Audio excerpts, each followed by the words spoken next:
La matinale info, édition spéciale. Bonjour à toutes et à tous, bon réveil, je suis Elsa Parienté, nous sommes le dimanche 8 octobre 2023 et il est 8h sur RCJ.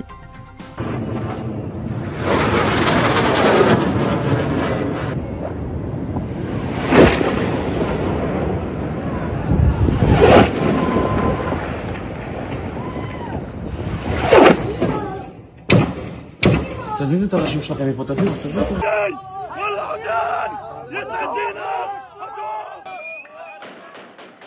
C'est une édition spéciale que nous consacrons ce matin à la situation en Israël après une attaque sans précédent du Hamas. Pour faire le point sur la situation, nous retrouverons notre correspondante en Israël, Emmanuel Ada, puis nous rentrerons dans le quotidien des Israéliens depuis plus de 24 heures maintenant avec Myriam Fedida, directrice du FSJU Israël. Et enfin, nous évoquerons la mobilisation de la communauté juive française avec le directeur général du Fonds social juif unifié, Richard Audier. Bonjour.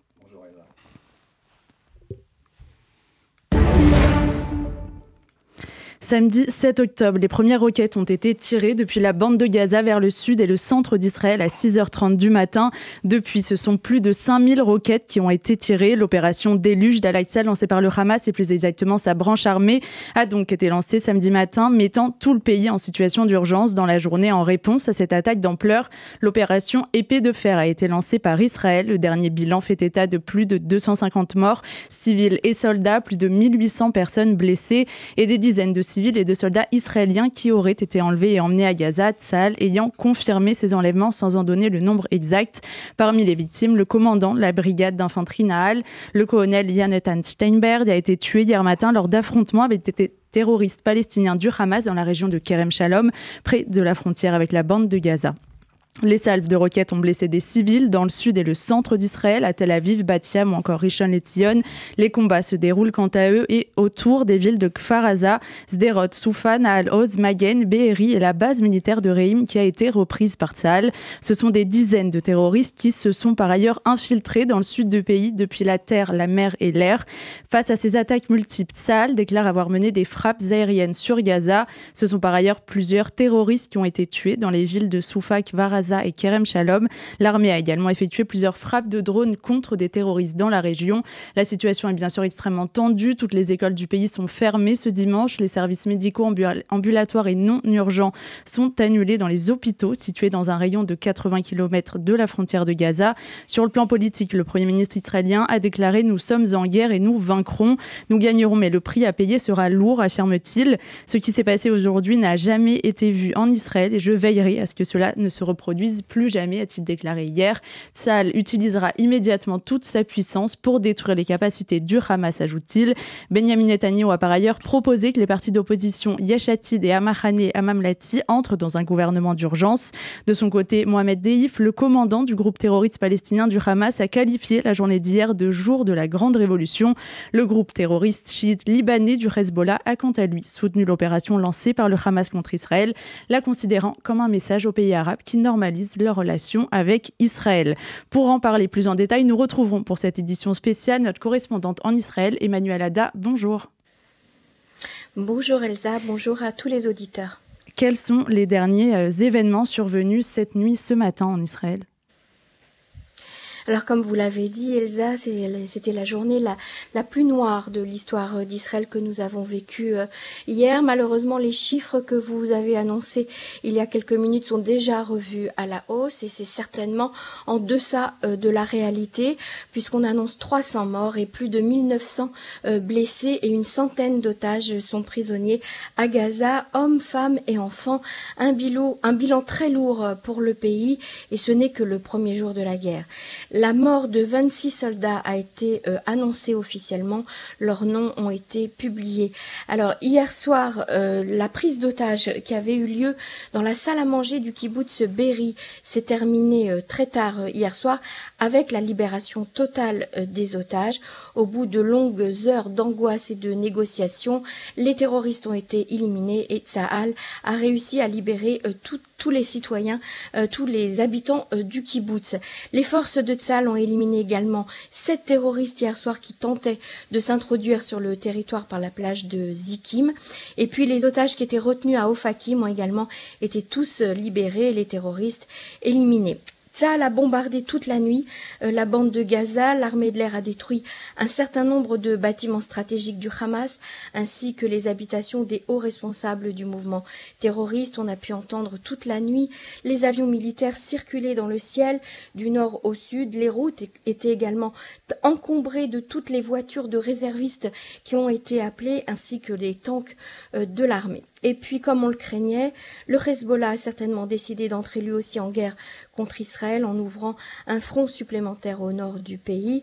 Des terroristes du Hezbollah ont ouvert le feu ce matin sur la région de Ardov et sur 2 autres positions de Tsahal. Le Hezbollah a affirmé dans un communiqué que cette attaque venait en soutien à la résistance palestinienne. Il a affirmé que les positions israéliennes avaient été directement touchée.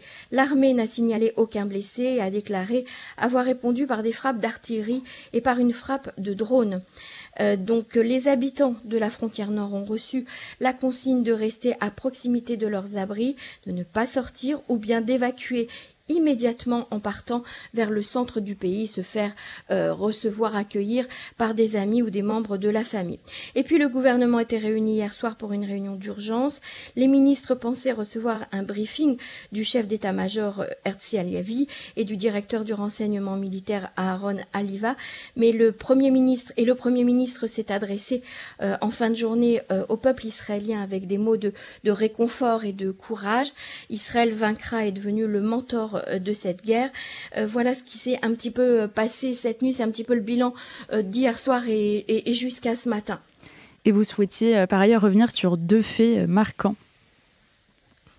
Écoutez, si je dois résumer un petit peu tout ce qui se dit et tout ce qui se ressent au sein de la population israélienne, mais également au sein de l'armée, c'est tout d'abord cette question essentielle, c'est comment les terroristes ont-ils pu entrer et sortir et passer si facilement la barrière. Il faut quand même dire qu'il y a des postes spécifiques au sein de l'armée qui s'occupent de surveiller la frontière avec des caméras les plus sophistiquées. Ce sont des postes qui travaillent 24 heures sur 24, 7 jours sur 7. Les soldats, en général ce sont des soldats qui sont face à ces écrans qui surveillent la frontière, n'ont pas le droit de bouger leurs yeux des écrans. Donc le système a visiblement été endommagé par les terroristes et c'est la grande question qui se pose chez les Israéliens et dans la presse israélienne depuis hier. Et puis également ce moment où on a senti, si vous voulez, que tout le sud du pays a été entre les mains, a été sous le contrôle du Hamas hier toute la journée, puisque 25 localités du pays et 2 bases de Tsahal ont été entre les mains du Hamas pendant de longues heures. Ça aussi, ça a été un phénomène très marquant. Et puis aussi cette question fondamentale, c'est pourquoi l'armée a laissé passer autant de temps avant d'intervenir.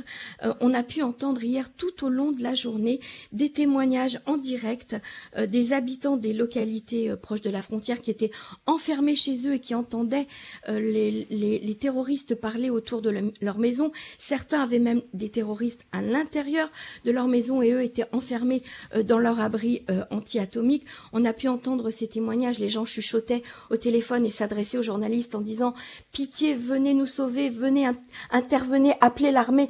Où sont-ils? C'est la question qui est revenue sans arrêt toute la journée. Aujourd'hui, pour finir, quel est l'état d'esprit en Israël? Parce que cette guerre semble partie pour durer un long moment.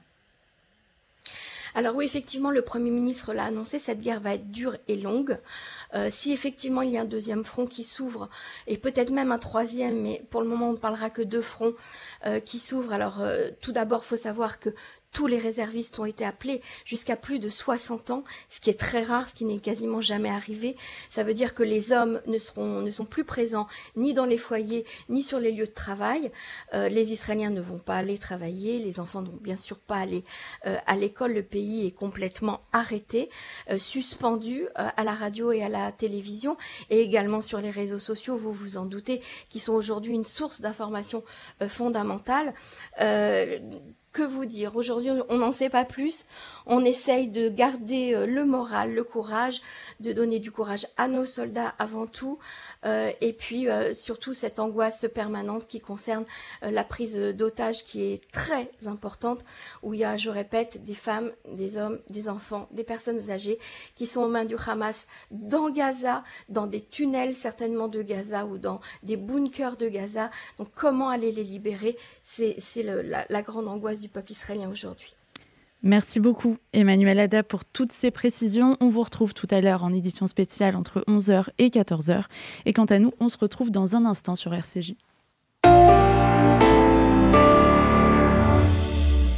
Depuis près de 120 ans, le KKL reconstruit le pays d'Israël. Parcs, forêts, réservoirs d'eau, infrastructures, programmes éducatifs. En léguant tout ou partie de votre patrimoine, vous participerez au projet sioniste et laisserez votre empreinte en terre d'Israël.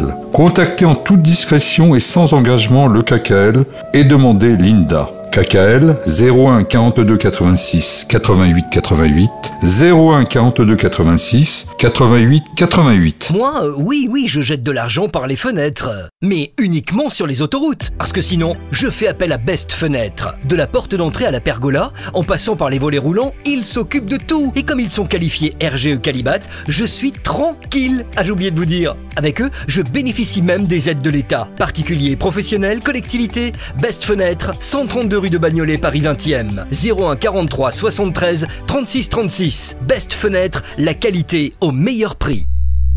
Retrouvez dès maintenant la nouvelle série documentaire de RCJ, Copernic, l'attentat, le procès, de Victoria Géraud-Velmont et Laurence Goldman, sur radio-rcj.info ou sur toutes les plateformes d'écoute. On a été les oubliés et les silencieux. Vous devinez bien évidemment qu'il y a des enjeux qui vous échappent et qui sont bien plus une simple mort sur un trottoir dans Paris. Rendez-vous sur radio-rcj.info ou sur toutes les plateformes d'écoute.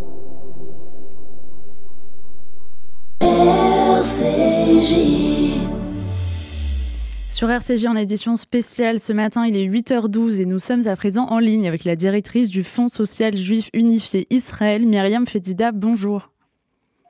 Bonjour. Myriam Fedida, tout simplement, dans un premier temps, comment vivez-vous depuis hier matin et quelles nouvelles vous arrivent de toutes les personnes que vous soutenez dans le cadre de votre action sociale? Écoutez, depuis hier matin, on est, comme tous les habitants de ce pays, sous le choc. Tout a été d'une extrême très surprenant. Personne ne s'y attendait.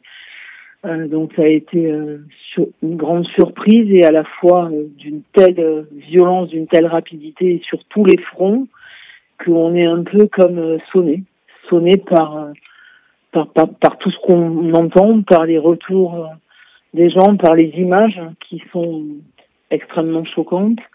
Et puis effectivement alors là il faut prendre la casquette professionnelle, par les partenaires du Fonds social juif unifié en Israël, des associations que l'on soutient depuis des années, proches de la frontière de Gaza, que ce soit les habitants de Sderot ou ceux du kibbutz Keren Shalom, ou même certains habitants des localités autour. Je pense à Ofakim, à Niroz, à Ashkelon. Nous avons des gens que nous connaissons, que nous suivons dans le cadre de notre profession partout. Et c'est vrai que les retours sont surréalistes, très tristes, et surtout, je vais répéter ce mot plusieurs fois, je pense, lors de notre petite conversation, extrêmement violent.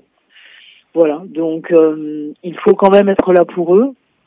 Il faut leur montrer qu'on pense à eux. Il faut leur dire surtout qu'on est là, qu'on sera là, parce que c'est vrai que si d'habitude le FSJU a une capacité d'agir dans l'urgence immédiatement, cette fois-ci malheureusement nous ne pouvons pas encore le faire, je veux dire sur le terrain. Bien sûr, on agit tout de suite en sensibilisant nos donateurs, en lançant des campagnes de fonds, mais d'habitude on est aussi immédiatement aux côtés des civils touchés par ces opérations militaires. J'ai encore du mal à dire le mot guerre, et aujourd'hui par cette guerre. Malheureusement, on ne peut pas encore agir sur le terrain, mais ils savent, et on le leur répète, enfin moi en tout cas à chaque fois je les ai au téléphone, par WhatsApp, et ça c'est incessant depuis hier matin, qu'on est là et qu'on sera là surtout après. Sur tous les fronts, nous aussi, c'est-à-dire que là on va avoir énormément de de travail, j'ai envie de dire, et de choses à reconstruire, que ce soit au niveau des bâtiments, mais aussi au niveau du soutien psychologique des gens qui sont extrêmement choqués par ce qu'ils ont vécu et ce qu'ils ont vu, ce qu'ils vivent encore aujourd'hui. Il faut savoir qu'il y a 6 kibboutz aux alentours du pourtour de la frontière de Gaza qui ne sont pas encore libérés des mains des terroristes. Les personnes qui ont été hier assassinées, mutilées, sont encore au sol, pour beaucoup, dans ces régions-là. Et voilà. Donc, on va être là pour eux et on le leur dit déjà. Là, vous voyez, je me laisse aller à avoir la voix prise quand je leur parle à eux, j'essaye de ne pas l'avoir du tout. Nous serons là pour les soutenir et pour les aider à passer ça aussi, cette fois-ci. Vous êtes très ému en effet, et hier on a pu savoir au téléphone, et pendant notre appel, vous avez dû à un moment donné descendre dans un miklat, vous avez entendu une sirène. C'est quelque chose pourtant à laquelle vous êtes habitué, vous me disiez que ça faisait longtemps que vous viviez en Israël, mais pourtant, qu'est-ce qui fait que cette fois c'est différent? Comment le ressentez-vous? Alors effectivement, vous avez raison, malheureusement. On s'habitue même à ça, aux roquettes qui tombent. Alors c'est vrai que nous, en vivant dans le centre, c'est un peu honteux de dire ça, parce que dans le sud, c'est toutes les minutes qu'ils ont des roquettes. Nous, dans le centre, on a la chance d'avoir le temps d'expirer entre 2 roquettes. Mais cette fois, il n'y a pas que les roquettes. L'attaque, elle a été massive et sur les fronts. Elle a été terrestre. Alors, elle a été par les roquettes, bien évidemment. On a été réveillés depuis 6 heures du matin par les sirènes. Mais en même temps, on a plus de 200 terroristes qui se sont infiltrés sur le sol israélien, de partout, qui sont rentrés dans nos maisons, qui ont enlevé des enfants, des personnes âgées, qui ont mutilé des gens. Il faut savoir qu'il y a vraiment même une violence animale au-delà du terrorisme. Aujourd'hui, on est dans une violence. Je ne sais pas quelles images vous avez en France, mais ici, on voit des choses qui sont écoutez, incroyables. On pensait peut-être même pas que ça pouvait exister. Donc, ils ont décimé des familles entières dans leur propre maison. Malheureusement, j'ai envie de dire, avant-hier soir, il y avait une fête qui a lieu annuellement, ce qu'ils appellent ici une Messibat Teva, on va dire une fête dans la nature, qui rassemblait 2000 jeunes pas très loin de la frontière de Gaza. Donc ces jeunes, à un moment donné, ont vu des hommes armés. Ils ont compris que c'était pas vraiment de chez nous. Ils ont vu des hommes arriver en parapente. Il y a eu une infiltration par le ciel. Des terroristes qui sont arrivés en parapente, mais en grand nombre, hein, c'est pas en petit nombre, en grand nombre, avec des drones et qui ont atterri sur le sol israélien. Ces gamins se sont mis à courir de tous les côtés dans la nature, mais qui est là-bas désertique en fait. Énormément de ces enfants ont été enlevés, tués, mutilés. Voilà. Il y a eu une invasion par la mer.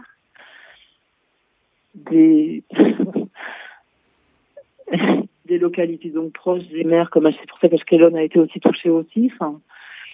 Il y a même eu des infiltrations, on commence à en parler très légèrement ici, dans des bases proches de la mer. Donc voilà, ce qui est différent d'habitude, c'est que ce ne sont pas que des sirènes. Ce ne sont pas que ça. Le pays entier, justement, a été surpris de cette offensive, de son intensité. Vous m'avez parlé aussi beaucoup de la violence sur les réseaux sociaux. Aujourd'hui, très concrètement, donc le pays, est-ce qu'il est encore bloqué ce matin comme il a pu l'être hier? Est-ce que vous pensez que vous pourrez sortir des gens de ces régions-là comme vous faites habituellement sous peu? Alors, vous avez évoqué il y a 2 ans la violence des réseaux sociaux. C'est effectivement, il y a quelque chose que j'ai pas dit et qui est très important, c'est que ça aussi c'est différent d'habitude. Énormément de personnes ont découvert l'enlèvement de leurs enfants, de leur maman, de leur oncle, de leur tante, de leur père, par les réseaux sociaux, ou l'assassinat de leur fils soldat par les réseaux sociaux. On a eu des photos sur les réseaux amis qui ont plu, ça pleuvait de photos sur les réseaux amis. Et les gens ont découvert la perte d'un être cher via les réseaux sociaux ennemis, ce qui est terrible. Ça aussi, c'était une première. Après, par rapport au pays, comme je vous le disais tout à l'heure, aujourd'hui encore 7 kibbutz de la localité autour de la frontière de Gaza sont encore sous l'emprise des terroristes. Il faut savoir que même Sderot, le commissariat de Sderot qui avait été assailli depuis hier matin, n'a été libéré que très tôt ce matin, dans la nuit, on va dire. Et que Sderot a encore aujourd'hui des terroristes à l'intérieur de sa ville. Donc, et il y a 7 kibbutz autour qui sont dans le même cas. Donc avant qu'on puisse intervenir, encore une fois, sur le terrain, que les gens puissent circuler, etc., c'est malheureusement pas demain, c'est sûr. On peut pas agir tout de suite. On peut préparer une action éventuellement, mais encore que pas vraiment, parce que le pays est fermé. On est soumis nous-mêmes aux ordres en tant que citoyens du Picud Aorel, c'est-à-dire qu'on n'a pas le droit, par exemple, de mettre les enfants à l'école aujourd'hui, de sortir à plus de X kilomètres de chez soi. Et donc, on attend toutes les consignes de l'armée, avant tout. Donc, pour l'instant, tout est à l'arrêt. Même l'aéroport est à activité extrêmement réduite. Tout est un peu en pause, on va dire, pour l'instant. Mais bien évidemment, nous resterons vigilants pour pouvoir agir immédiatement. Mais pour l'instant, nous ne pouvons malheureusement rien faire. Tout le pays a été appelé. Tous les réservistes, toutes les personnes capables de faire la guerre ou de mener un combat ont été appelés. Il faut même savoir que des associations ont parlé hier, quand on parlait ensemble, hier Elsa, d'initiatives. Les seules initiatives qui sont lancées là, c'est des associations qui appellent des gens, même s'ils ne sont pas réservistes et répertoriés par l'armée, à venir combattre, à venir aider sur le terrain, à venir défendre. C'est la seule initiative qu'on pourrait mener aujourd'hui. Mais nous ne sommes pas habilités à le faire, mais c'est la seule chose qu'on pourrait faire aujourd'hui. Voilà. Merci beaucoup. Donc, on restera en contact et on fera ce qu'il faut à l'instant T, j'en suis certaine. Voilà, pour l'instant, la priorité, c'est que les localités encore sous l'emprise des terroristes soient libérées, bien évidemment, et que le maximum de personnes retenues à Gaza puissent rentrer chez elles en bonne santé dans leur pays. C'est la priorité. C'est évidemment ce qu'on vous souhaite aussi. Merci beaucoup d'avoir été avec nous, Myriam Fedida, directrice du FSJU Israël. Dernière partie de cette matinale en édition spéciale sur RCJ, les 8h22 à l'international. Les messages de soutien à Israël se sont multipliés. L'Ukraine tôt samedi matin avec un texte de Volodymyr Zelensky. Le droit d'Israël à se défendre est incontestable, écrit-il. De nombreux pays européens ont également réagi, parmi lesquels l'Allemagne ou encore l'Italie, qui, je cite, condamne avec la plus grande fermeté la terreur et la violence en cours contre des civils innocents. Le chef de la diplomatie, Joseph Borrell, s'insurge quant à lui contre les événements. Les nouvelles de civils pris en otage chez eux ou à Gaza sont effroyables. Cela va à l'encontre du droit international. Les otages doivent être libérés immédiatement, a-t-il déclaré. L'Arabie saoudite, qui s'approchait récemment d'une normalisation de sa relation avec Israël, appelle à, je cite, l'arrêt immédiat de l'escalade entre les deux pays, à la protection des civils et à la retenue. Le président des États-Unis, Joe Biden, s'est quant à lui exprimé après un entretien avec Benjamin Netanyahou. En ce moment de tragédie, je tiens à leur dire ainsi qu'au monde entier et aux terroristes du monde entier que les États-Unis sont aux côtés d'Israël. Nous ne manquerons jamais de les soutenir. Nous ferons en sorte qu'ils aient l'aide dont leurs citoyens ont besoin et qu'ils puissent continuer à se défendre. Retour en France où le président Emmanuel Macron s'est entretenu lui aussi avec le Premier ministre Benjamin Netanyahou et le président Yitzhak Herzog. Emmanuel Macron s'est exprimé sur X, condamnant, je cite, fermement les attaques terroristes qui frappent actuellement Israël. J'exprime ma pleine solidarité avec les victimes, leurs familles et leurs proches. La France est solidaire d'Israël et des Israéliens attachés à leur sécurité et à leur droit de se défendre, écrit-il. Les condamnations de l'attaque du Hamas se sont exprimées via de nombreuses voix politiques françaises. Stéphane Séjourné, président du parti Renaissance, assure de, je cite, sa solidarité et son soutien au peuple israélien endeuillé par des attaques coordonnées et massives qui ont visé des civils. Éric Ciotti, président des Républicains, vient lui aussi en soutien à Israël contre le terrorisme le plus abject, écrit-il. Pour Olivier Faure, je cite, le terrorisme n'est pas la justice, il discrédite les causes qu'il prétend servir. Condamnation totale de l'attaque lancée ce matin par le Hamas. Fin de citation, pas de mention d'Israël. La secrétaire nationale d'Europe Écologie Les Verts, Marine Tondelier, a pour sa part défendu le droit indiscutable des Israéliens de vivre en sécurité, prévenant que ces horribles attaques ne doivent pas justifier une réaction indiscriminée sur les civils de Gaza. Côté Rassemblement national inverse, Marine Le Pen condamne acte de guerre inacceptable, là où plusieurs députés RN appellent quant à eux à une riposte sans retenue. Chez la France Insoumise enfin, pour Jean-Luc Mélenchon, la violence déchaînée contre Israël à Gaza, je cite, ne prouve qu'une chose, la violence ne produit et ne reproduit qu'elle-même. Par ailleurs, par crainte d'importation de la violence, la protection des lieux de rassemblement des Juifs de France en ce week-end de fête a été renforcée. On écoute tout de suite le ministre de l'Intérieur, Gérald Darmanin. Alors moi, je n'ai pas de commentaires évidemment à faire sur ce qui se passe en ce moment en Israël. On est évidemment tous extrêmement choqués. Et évidemment, on a vu les déclarations du président de la République. Je veux juste dire qu'à sa demande, il m'a appelé ce matin. Nous avons déjà donné comme ordre au préfet de protéger les lieux communautaires, bien évidemment. Et dès ma rentrée à Paris, je présiderai une réunion de sécurité pour connaître évidemment les difficultés que nous pourrions avoir sur le sol national. Nous n'avons aucune menace, évidemment, à l'heure où je vous parle. Mais le président de la République m'a demandé d'être extrêmement attentif à la protection des lieux où la communauté juive notamment se rend. Bien sûr, les synagogues, mais également les écoles, par exemple. Il est 8h25 sur RCJ. Nous sommes toujours avec Richard Audier, directeur général du FSJU. Nous savons la proximité du FSJU avec le kibbutz Kerem Shalom et Sderot. Est-ce que vous avez des nouvelles et quelle est votre réaction ce matin après cette journée, cette nuit d'une extrême violence en Israël ? Un peu comme celle de Myriam Fedida. Alors, son émotion est liée parce que c'est un de ses enfants, on ne peut pas en dire plus, c'est à l'armée en ce moment. Et que la roquette qui est tombée à Rishon LeZion, c'était devant chez elle. Donc, c'est vrai que c'est particulier. On a eu plusieurs fois les habitants de Kerem Shalom au téléphone. Après, on nous a demandé d'arrêter pour pas qu'ils soient repérés. Kerem Shalom, c'est un kibbutz qui est financé justement parce qu'il a été détruit plusieurs fois par le Hamas à la frontière de Gaza et de l'Égypte. C'est une catastrophe, il y a des dizaines de cadavres et terroristes et soldats dans le kibbutz. On a eu les habitants qui, comme le décrivait Myriam, sont en choc.